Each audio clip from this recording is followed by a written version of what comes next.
Humanity.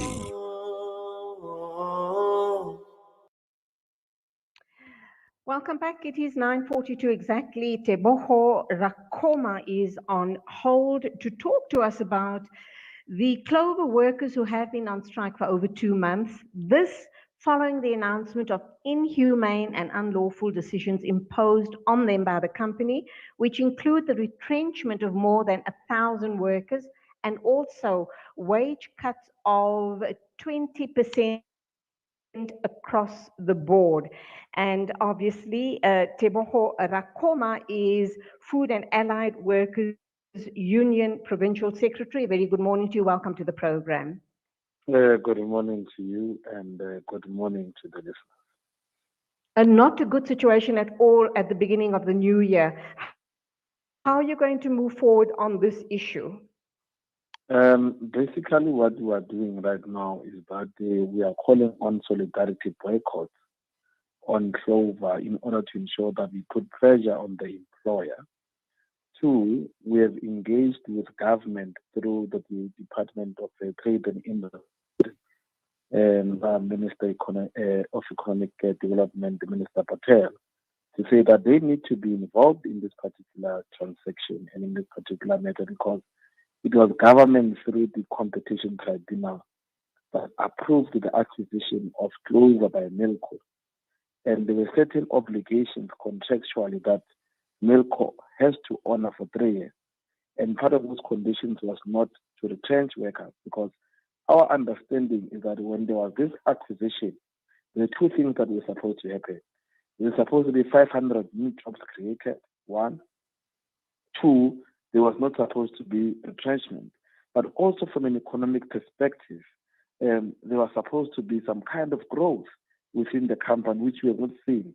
Instead, we've seen the forced closure of the factories in Lichtenburg in particular.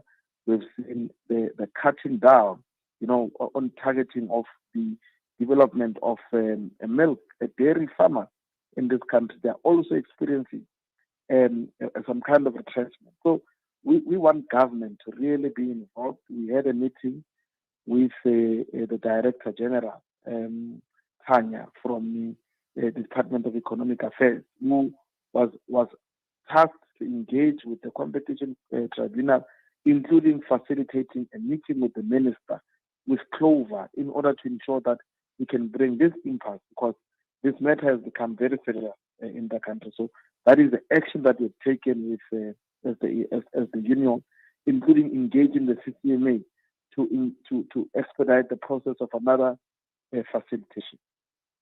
Okay, now we understand that government seems to be refusing to hold Milco accountable to its promises to create and not to destroy jobs. It seems that government is not wanting to get involved or to support the unions. Does that then mean you're going to call for mass protests throughout the country?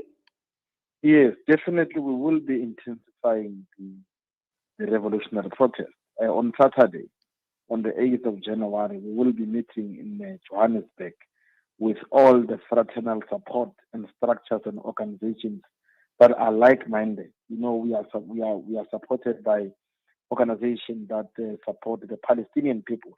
Including the Palestinian people are supporting this revolution, because you have Milco, which is a company that supports the Israeli occupation of the people of Palestine. And this is the same company that has come here to impose some of the most worst conditions of employment on our workers here in this country. So we will be meeting with those organizations, and we will be intensifying our mobilization, and we will be definitely going to occupy the Department of Trade and Industry.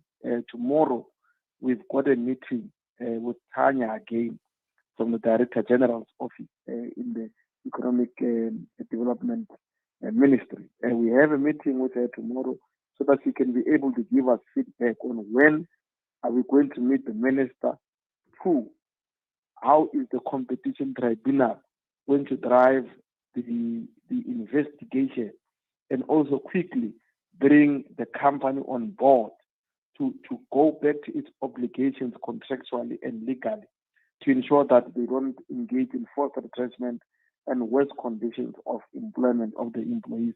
So we will be meeting with them again tomorrow, and we are definitely going to put pressure. If they are continuing to be reluctant, this is our government. They ought to listen to the people and be responsible.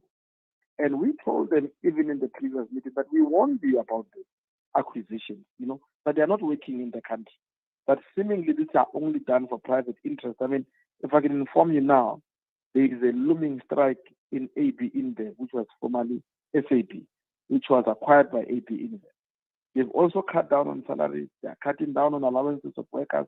They are really targeting serious conditions of employment of the workers, including proposing a 3% wage increase, where a country had experienced an interest rate and an inflation of 5%. So you have all these things of the so-called foreign investment, which are seemingly aimed at undermining our manufacturing sector, including our job creation. So government must come on board, and we must hold government accountable for making reckless decisions that put our economy at risk. So if they don't budge, we will definitely go and intensify our strike there at the government.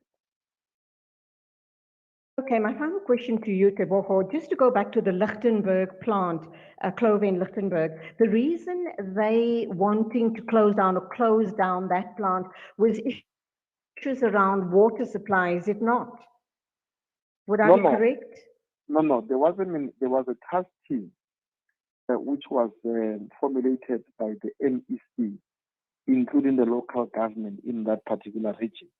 And they put proposals in place of ensuring that there is supply of water. It was just a shortage for a particular period, but that was addressed by government. And even now, there's still that multitasking forum which has put proposals.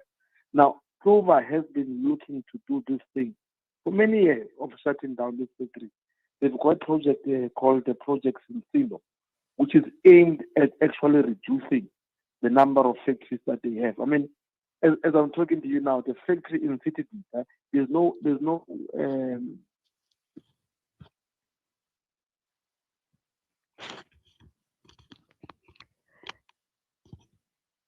Okay, we seem to have lost Teboho Rakoma, Food and Allied Workers Union, talking about the proposed strike coming Saturday, the 8th of January, if government does not listen and perhaps give them a hearing regarding their requests are concerned.